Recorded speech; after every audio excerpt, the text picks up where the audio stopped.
Kaugnay sa lagay ng mga Pilipino sa Israel sa gitna ng tensyon sa Middle East, makapanin po natin sa Philippine Embassy in Israel Ambassador Eileen Menjola. Magandang umaga po, Ambassador Menjola. Magandang umaga, Igan. Magandang umaga rin sa mga tagapakinig mo. Kamusta na ho ang ating mga Pilipino sa Middle East? Actually dito lang sa Israel ang Opo. pwede kong sila masagot, no.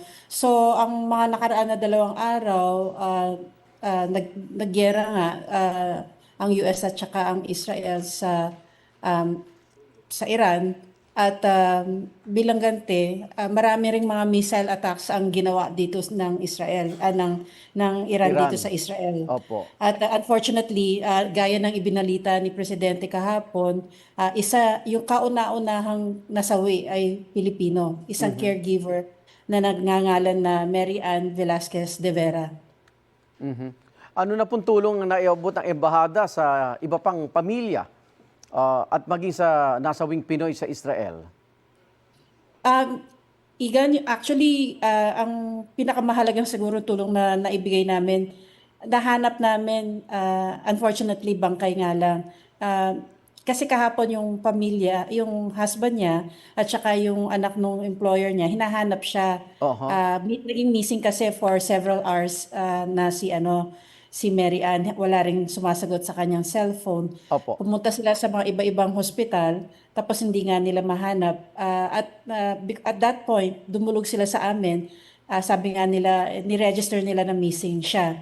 And it was through the help of the Israeli National Police, yung Interpol unit ng National Police nila. Nakipag-ugnayan kami sa kanila at in siguro mga 2 oras na confirm na siya nga yung hinahanap, siya nga yung casualty.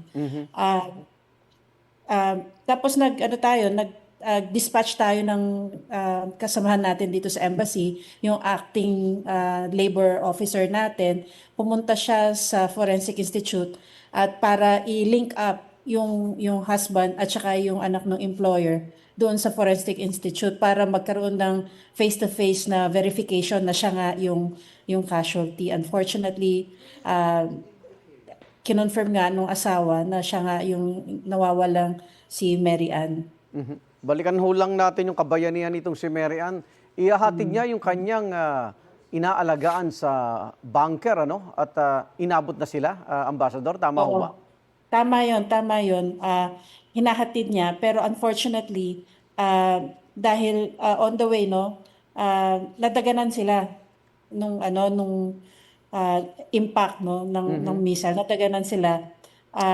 Actually, according to some reports, no, ito ano na to, nababasa na lang namin na reports sa online ng mga eyewitness doon.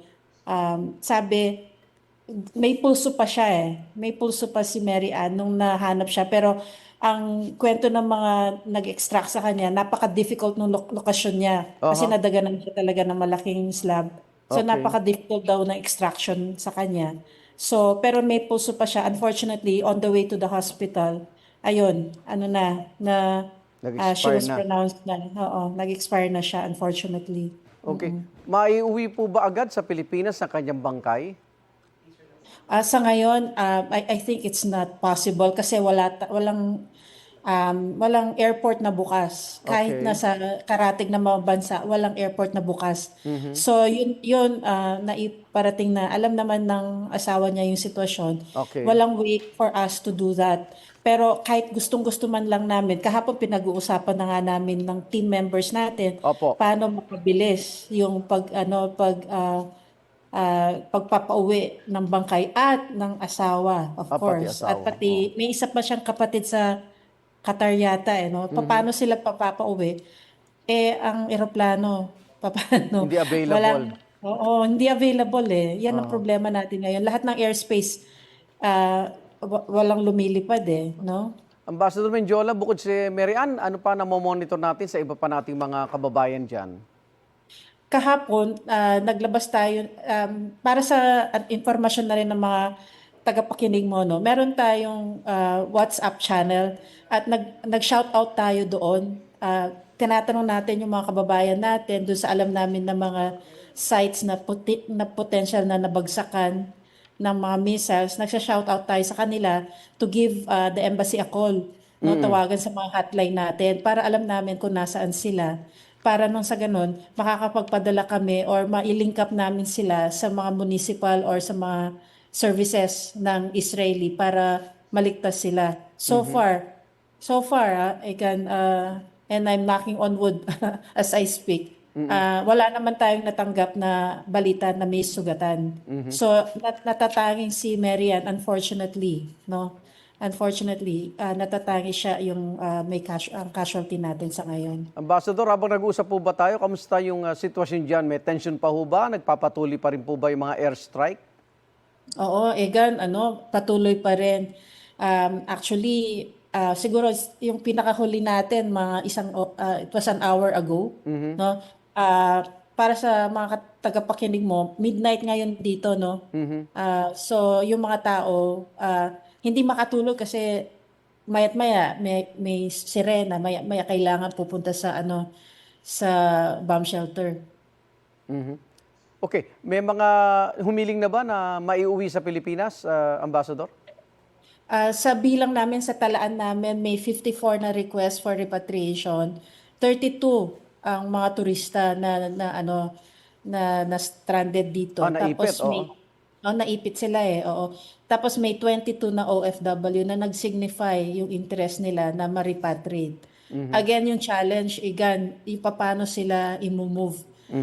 Una siguro yung mga turista, no? Kasi walang mga bahay-bahay na tinitiran dito.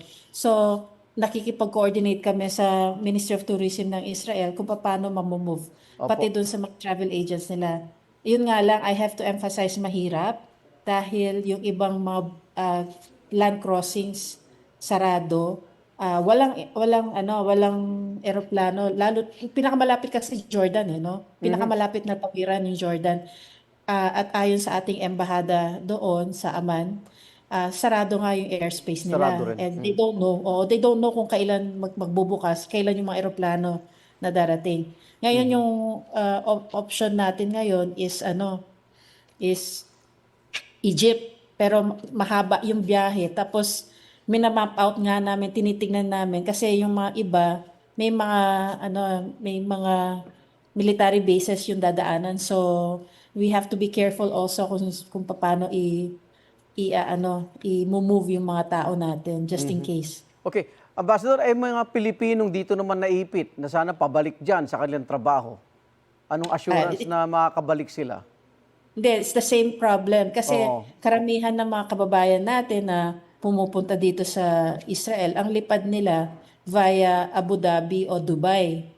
Alam naman ninyo, natamaan din yung mga airport nila. At as far as I know, wala ring lumilipad na eroplano doon. Meron ding isang paraan sa Ethiopia, pero from Ethiopia papuntang Israel, hindi rin makalipad. Okay. So, ang suggestion ko, manatili muna sa Pilipinas, to ride it out dyan sa Pilipinas muna bago until magbukas yung mga airspace. Okay, maraming salamat. Ingat po kayo at ang ating mga kababayan sa embassy, Philippine Embassy in Israel, Ambassador Eileen Mendiola. Salamat po. Maraming salamat, Igan. Maraming salamat sa inyong lahat. Igan, mauna ka sa mga balita, mag-subscribe na sa GMA Integrated News sa YouTube para sa iba't ibang ulat sa ating bansa.